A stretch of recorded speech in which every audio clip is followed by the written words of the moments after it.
What came through the Dark Gate shocked the entire Galactic Empire. Part 1. The arrogance of Empire Captain Zeth Corvallis adjusted his ceremonial uniform as he gazed at the tactical display aboard the Imperial Dreadnought Sovereign's Might. 3. Dozen ships formed his expeditionary force, more than enough to claim the primitive world called Earth.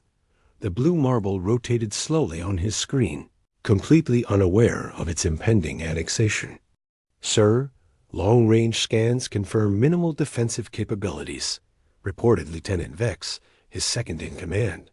Primitive nuclear weapons, basic satellites, nothing that could threaten even our oldest corvettes. Corvallis smirked. After 800 years of expansion, the Galactic Empire had conquered thousands of worlds. Earth would be just another footnote in their glorious history. The humans had been catalogued decades ago bipedal mammals with rudimentary space travel, barely worth the fuel costs of subjugation. But Senator Vrax had insisted on claiming the system for its mineral resources. And who was Corvallis to argue with political ambition? Maintain formation as we approach the Jupiter perimeter, he commanded. Deploy scanning drones to map their orbital infrastructure. I want this conquest documented properly. As the fleet advanced through the outer system, something caught his attention on the sensor array. Near Jupiter's largest moon hung a massive structure, circular, ancient, and clearly not of human origin. The readings were strange, almost familiar. What is that construct? Corvallis demanded. Lieutenant Vex consulted his database, his blue-skinned, features creasing with confusion. Unknown, sir. It appears to be some kind of gateway or portal. The energy signatures suggest it's been dormant for centuries, maybe longer. Corvallis felt a chill run down his spine. Gateways were dangerous relics from the galaxy's forgotten past. Most had been destroyed or sealed long ago. What was one doing in this backwater system? Sir, Vex continued, his voice tense. The structure is showing signs of activation. Energy levels are spiking across all spectrums. On the display, the massive ring, easily 50 kilometers in diameter, began to glow with an ominous purple light. Ancient symbols carved into its surface pulsed with increasing intensity. The space around it warped and twisted as gravitational fields fluctuated wildly. All ships maintain distance from the anomaly, Corvallis ordered, but his voice betrayed uncertainty. In all his years of conquest, he had never encountered an active gate. The Empire's archives contained warnings about such devices, portals that could span impossible distances, potentially connecting to anywhere in the galaxy. The gate's energy reached a crescendo, and reality itself seemed to tear open at its center. A swirling vortex of dark energy formed, crackling with power that made their ship's sensors scream warnings. Then, through the impossible darkness of that portal, shapes began to emerge. The return of the exiled commander Alex Navarro stood on the bridge of her flagship, the Prometheus Unbound, as her fleet materialized through the Dark Gate. 20 years in exile had changed her. Once a bright-eyed explorer for Earth's fledgling space program, now a hardened military commander leading humanity's most advanced fleet. All vessels, report status, she commanded, her voice carrying the authority of someone who had faced impossible odds and survived. Strike Group Alpha ready, ma'am, came the response from Captain Marcus Reed aboard the destroyer New Olympus. Stealth systems online, weapons charged. Interceptor Wing Beta standing by, added Squadron Leader Tomoko Sato from her fighter carrier Rising Sun. All pilots are green and eager. Navarro smiled grimly. Her people had spent 2 decades beyond the gate, discovering the truth about humanity's origins and building a fleet capable of defending their home. They had encountered the remnants of an ancient civilization, the architects, who had revealed humanity's true heritage as guardians of the galaxy. The Dark Gate had been a test, waiting for humanity to mature enough to claim their birthright. But while they trained and prepared, the galaxy had grown corrupt under the Empire's rule. "Visual on Imperial forces," reported her tactical officer, Lieutenant Commander David Chun. 37 ships in standard conquest formation. They have no idea what they're dealing with. Through the viewport, Navarro could see the Imperial fleet hanging in space like predators circling their prey. Their ships were bulky, relying on brute force and intimidation rather than innovation, typical of a civilization that had grown complacent through easy victories. "Communications, patch me through to the Imperial command frequency," she ordered. "Channel open, Commander." Navarro's voice cut through space with cold precision. "Imperial forces, this is Commander Alex Navarro of the Terran Defense Fleet. You have violated protected space and threatened the sovereign world. Withdraw immediately, or face the consequences." The response came quickly, filled with arrogance and disbelief. "Unknown vessels, you are interfering with lawful Imperial expansion. Identify yourselves and surrender, or be destroyed." Navarro exchanged glances with her bridge crew. They had hoped diplomacy might work, but the Empire's response was predictable. Centuries of unopposed conquest had made them blind to real threats. "All ships, assume attack formation Omega," she commanded. "Active stealth systems. Charge particle cannons. It's time they learned that Earth was never defenseless.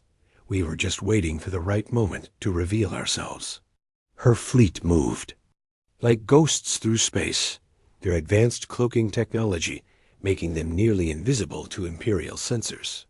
Each ship was a masterpiece of human engineering, enhanced by architect knowledge faster, smarter, and deadlier than anything the Empire had ever faced.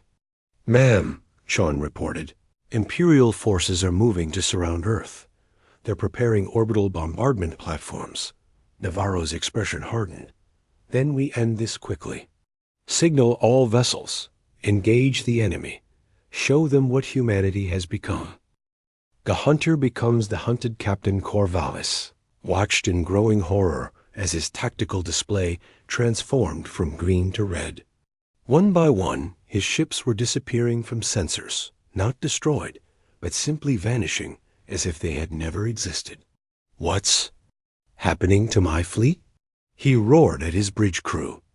"Sir, we're detecting massive energy discharges, but no visual confirmation of attackers," Lieutenant Vex reported, his voice cracking with stress.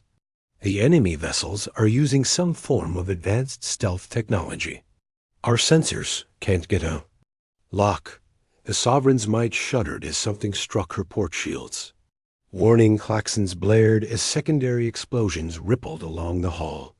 Through the viewport, Corvallis saw brief flashes of weapons' fire beams of coherent energy that cut through Imperial armor like paper.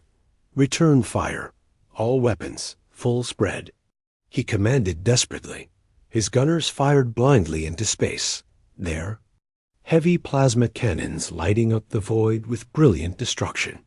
But their shots found nothing but empty vacuum. The enemy ships moved like phantoms, striking without warning and fading back into invisibility. Another Imperial cruiser, the Dominator, erupted in a cascade of explosions as precise energy beams severed its reactor containment. The ship broke apart in a spectacular fireball that illuminated the ghostly silhouettes of their attackers, sleek, angular vessels that looked nothing like any design in Imperial databases. "Sir, we're receiving a transmission," Vex announced. "On screen," Corvallis ordered, though he dreaded what he might see. The image that appeared made his blood run cold. A human female, her dark hair streaked with premature gray, her eyes holding. Depths of experience that spoke of battles fought in the depths of space. Behind her, he could see a bridge that hummed with technology far beyond Imperial capabilities. "Captain Corvallis," she said, somehow knowing his name. "I am Commander Alex Navarro. You're probably wondering how a primitive species acquired Ships that are cutting through your fleet like a blade through flesh. Corvallis found his voice. Impossible. Humans barely have faster-than-light travel. This is some kind of deception. Navarro's smile was cold as winter. 20 years ago, Earth sent 12 exploration vessels through that gate you see behind you. We were supposed to be humanity's first step into the greater galaxy. Instead, we found something extraordinary, the truth about who we really are, and what we were meant to become. Another Imperial ship died in flames as her invisible fleet continued their assault. Corvallis realized with growing terror that he was watching the systematic annihilation of his forces. You see, Captain, the galaxy once had guardians beings who protected the innocent and maintained balance. They were called the Architects, and they seeded many worlds with their genetic legacy. Earth was one of those worlds. Lies! Corvallis shouted, but his voice lacked conviction. The gate was a test, Navarro continued relentlessly. When humanity was ready, it would open, and we would reclaim our birthright. That moment came when your empire decided to threaten our home. The tactical display showed only 6 Imperial ships remaining. Corvallis's proud fleet had been reduced to burning wreckage in less than an hour. Surrender now, Navarro offered, and you'll be allowed to leave with a message for your empire. Earth is under the protection of the Terran Defense Fleet. Any further aggression will be met with overwhelming force. The message spreads. Admiral Vex Vorthik of the Imperial Navy stood before the Grand Council, his scarred features grave as he delivered his report. The council chamber, carved from a single massive crystal on the capital world of Dominion Prime, buzzed with shocked whispers as the implications of his words sank in. You're telling us that Captain Corvallis's entire fleet was destroyed by humans? Senator Vrax's voice dripped with disbelief. The same species we classified as barely spacefaring? Not destroyed, Senator defeated, Admiral Vorthik corrected. 6 ships were allowed to escape, carrying survivors and battle recordings. The enemy could have annihilated them all, but chose to send a message instead. The holographic display in the center of the chamber showed the aftermath of the battle. Debris from Imperial ships floated in Jupiter's orbit, while sleek, dark vessels patrolled Earth's boundaries like sentinels. The recordings from the surviving ships revealed technology that made even their most advanced dreadnoughts look primitive. Show them the weapon analysis, Vorthik commanded his aide. New holograms appeared, displaying energy signatures and damage patterns. Their particle weapons cut through our heaviest armor like it was paper. Their shields absorbed our plasma. Cannons without even fluctuating. Most disturbing of all, they possess stealth technology that renders them virtually invisible to our sensors. Chancellor Morg, leader of the council, leaned forward with interest. How many ships did they deploy? Our best estimate is between 40 and 60 vessels, though the stealth capabilities make accurate counts impossible.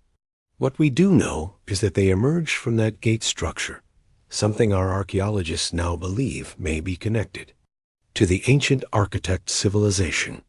A collective gasp echoed through the chamber. The architects were legend supposedly the galaxy's first spacefaring race, builders of impossible technologies before vanishing into mystery. Most scholars considered them myth.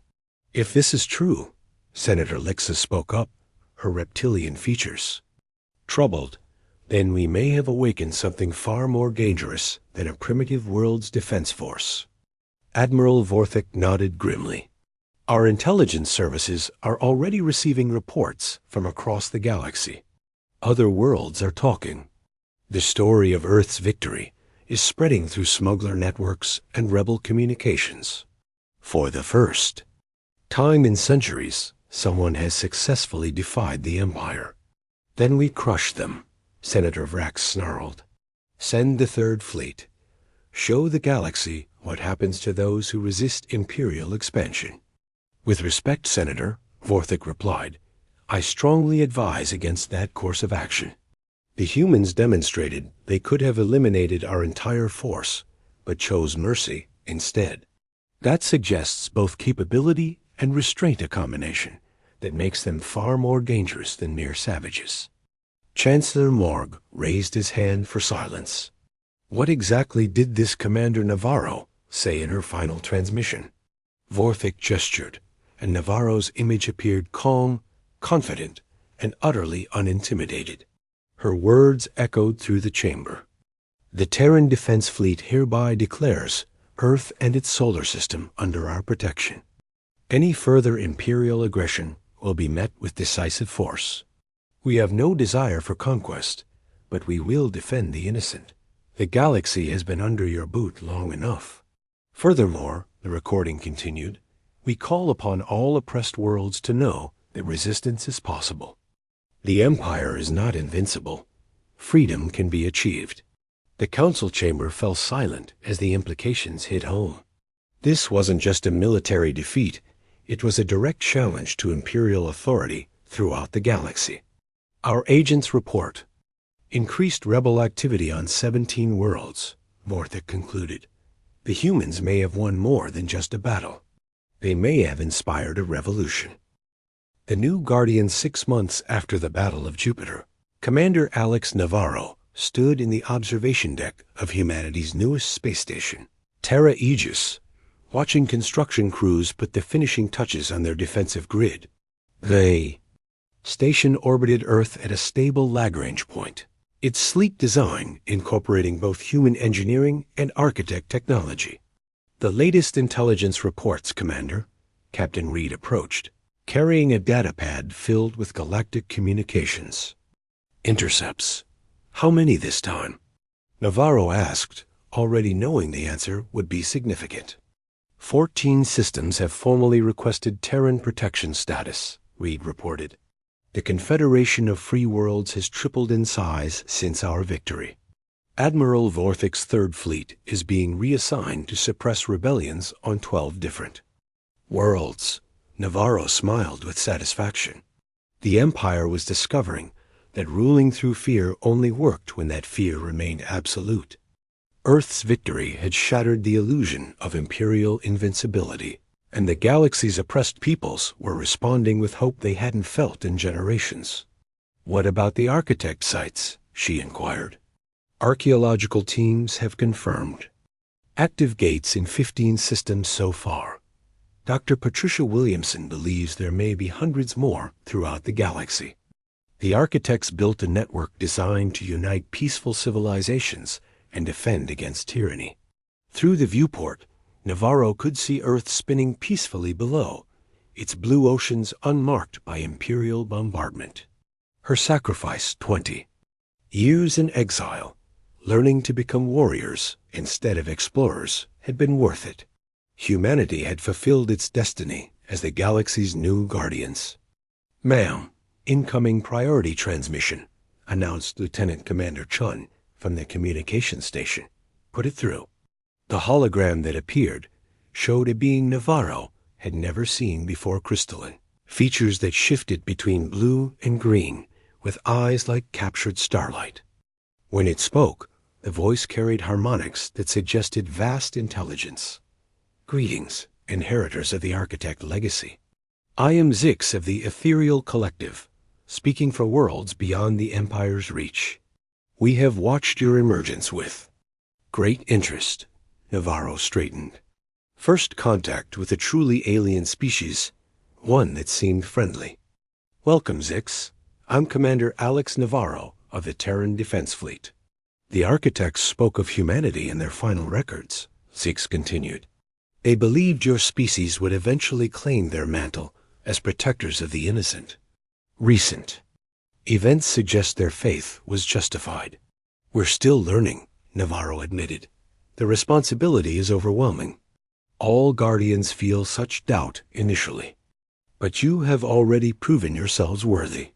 The Empire's stranglehold on this galaxy weakens daily because of your actions. Many species long thought extinct are emerging from hiding, ready to reclaim their freedom. What do you propose? Zix's crystalline form seemed to smile. an alliance. The collective has protected the galaxy's outer rim for millennia, while the Empire consumed the core worlds. Together, we can restore the balance the architects intended. Navarro looked out at Earth. One more time, thinking of all the sacrifices that had led to this moment. Humanity had been tested and found worthy. Now they would help heal a galaxy wounded by centuries of oppression. The Terran Defense Fleet accepts your alliance, she declared. Together, we'll show the galaxy that the age of empires built on. Conquest and fear is ending. The age of guardians has begun. As if responding to her words, the dark gate near Jupiter pulsed with renewed energy, preparing to carry humanity's message of hope to distant stars. The hunter had indeed become the hunted, and the galaxy would never be the same.